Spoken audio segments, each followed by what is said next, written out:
Setelah memangkas suku bunga pada pertemuan Desember, The Federal Reserve memberikan sinyal akan menahan pelonggaran moneter lanjutan dalam proyeksi terbaru yang dirilis usai pertemuan FOMC median.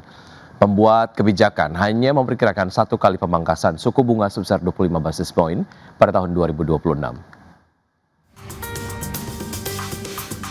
The Federal Reserve memberi sinyal akan menahan pelonggaran lanjutan sembari menunggu kepastian arah inflasi dan pasar tenaga kerja Amerika Serikat setelah memangkas suku bunga acuan 25 basis poin pada pertemuan Desember 2025. Dalam proyeksi terbaru yang dirilis usai pertemuan Federal Open Market Committee, median pembuat kebijakan hanya memperkirakan satu kali pemangkasan suku bunga sebesar 25 basis poin pada 2026, tidak berubah dari proyeksi September lalu. Sementara itu, inflasi diproyeksikan melandai ke sekitar 2,4% pada akhir 2026, seiring pertumbuhan ekonomi diprediksi menguat di atas tren menjadi 2,3%, sedangkan tingkat pengangguran bertahan moderat di kisaran 4,4%. Bahasa yang digunakan tersebut sebelumnya kerap menjadi sinyal jeda kebijakan moneter, berlawanan dengan ekspektasi pasar yang masih memproyeksikan 2 kali pemangkasan suku bunga pada tahun depan. Dalam konferensi pers, Ketua The Fed Jerome Powell menyatakan pihaknya telah memangkas suku bunga sebesar 75 basis poin sejak September dan 175 basis poin sejak September tahun lalu, sehingga level suku bunga saat ini telah berada dalam kisaran luas estimasi nilai netral. Menurutnya, The Fed saat ini berada pada posisi yang baik untuk menunggu dan melihat bagaimana perkembangan ekonomi ke depan. Ia juga menegaskan kebijakan moneter tidak mengikuti jalur yang telah ditentukan. Berbagai sumber IDX Channel.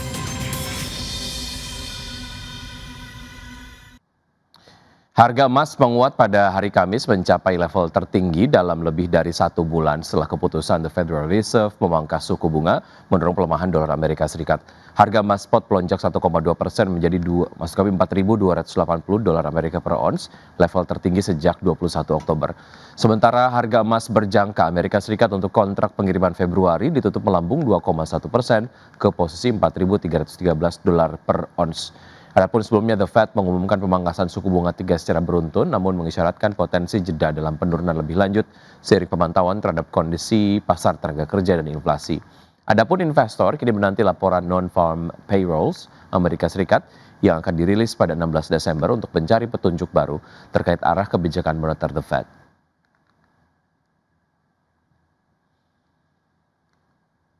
Selanjutnya, pemirsa dari bursa global, bursa saham Wall Street berakhir variatif pada perdagangan di hari Kamis dengan S&P 500 dan juga Dow Jones Industrial Average yang membukukan rekor penutupan tertinggi. Didorong respon positif pasar terhadap update kebijakan The Fed yang lebih dovish dari perkiraan. Pada perdagangan di hari Kamis, Dow Jones Industrial Average melonjak 1,34% ke level 48.704, S&P 500 naik 0,21% ke level 6.901, sementara itu sebaliknya indeks Nasdaq Composite turun 0,25% ke posisi 23.593. Dari bursa Amerika kita ke bursa Eropa, pemirsa. Bursa ekuitas Eropa menguat pada hari Kamis mengakhiri rangkaian sesi yang lesu setelah investor menyambut baik keputusan The Fed memangkas suku bunga dan mencermati kebijakan terbaru dari Swiss National Bank. Indeks Stoxx 600 ditutup naik 0,55% ke level 581,34. DAX Jerman menguat 0,68% ke posisi 24.294 dan FTSE 100 Inggris meningkat 0,49% ke posisi 9.703.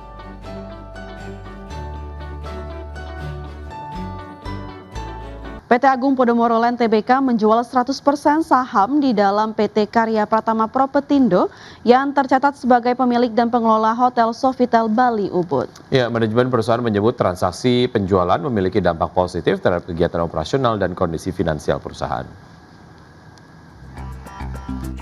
Emiten pengembang properti PT Agung Podomoro Land Tbk menjual 100% saham di dalam PT Karya Pratama Propertindo kepada PT Puri Dibia Property dan PT Hartons Property Development. Manajemen menyampaikan bahwa Perseroan menjual seluruh saham milik Perseroan dan PT Kencana Unggul sukses dalam PT Karya Pratama Propertindo.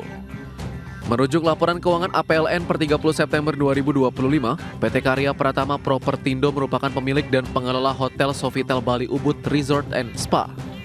Jumlah aset PT Karya Pratama Propertindo sebelum eliminasi mencapai 301,93 miliar rupiah per kuartal 3 2025. Manajemen menyebut transaksi penjualan memiliki dampak positif terhadap kegiatan operasional dan kondisi finansial perseroan, di mana secara keuangan akan menambah posisi kas perseroan untuk mendukung operasional dan pengembangan usaha perseroan serta akan mengurangi beban utang perseroan. Selama periode 2017 hingga 2024 total terdapat 7 aset hotel, mal dan tanah yang telah dijual perseroan dengan nilai sekitar 14 triliun rupiah. Sebagian besar hasil penjualan digunakan untuk membiayai proyek ataupun membayar kewajiban utang. Berbagai sumber IDX Channel.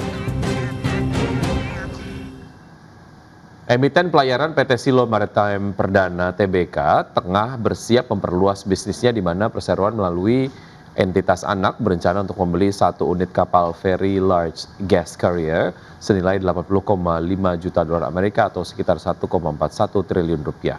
Ya, Direktur PT Silo Maritime Perdana Tbk Hans Raymond Eka Jaya menjelaskan bahwa rencana pembelian kapal tersebut dilakukan oleh entitas anak yang telah memperoleh fasilitas kredit dari perbankan pada 10 Desember 2025. Hans mengatakan penyelesaian transaksi masih menunggu pemenuhan persyaratan yang tercantum dalam Memorandum of Agreement. Namun manajemen optimistis rencana akuisisi kapal ini akan memberi dampak strategis bagi perseroan. Manajemen menilai ekspansi armada ini akan meningkatkan kapasitas angkut, memperluas jangkauan pasar, dan membuka peluang penguatan pendapatan berkelanjutan di tengah meningkatnya permintaan pengangkutan gas. Adapun perseroan memastikan bahwa rencana pembelian kapal dan fasilitas pinjaman ini tidak memberikan dampak negatif terhadap kegiatan operasional, legal maupun keberlanjutan usaha perseroan.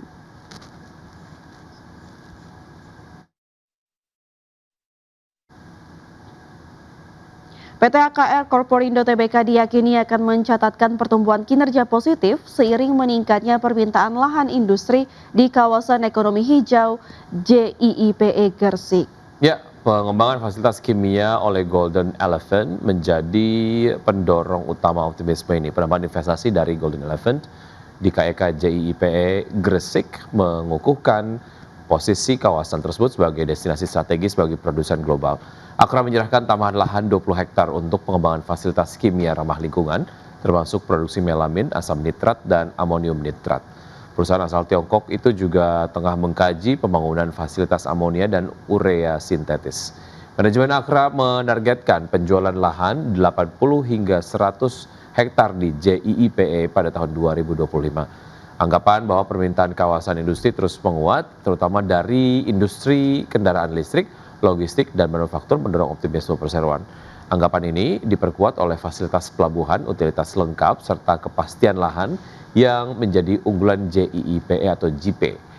Walaupun terdapat gangguan operasional SPBU, AKR imbas terhambat impor BBM dampaknya dinilai minim terhadap pendapatan Akra, dan kekuatan segmentasi JIPE dinilai akan menjadi mesin pertumbuhan baru berkat margin tinggi dan pendapatan berulang.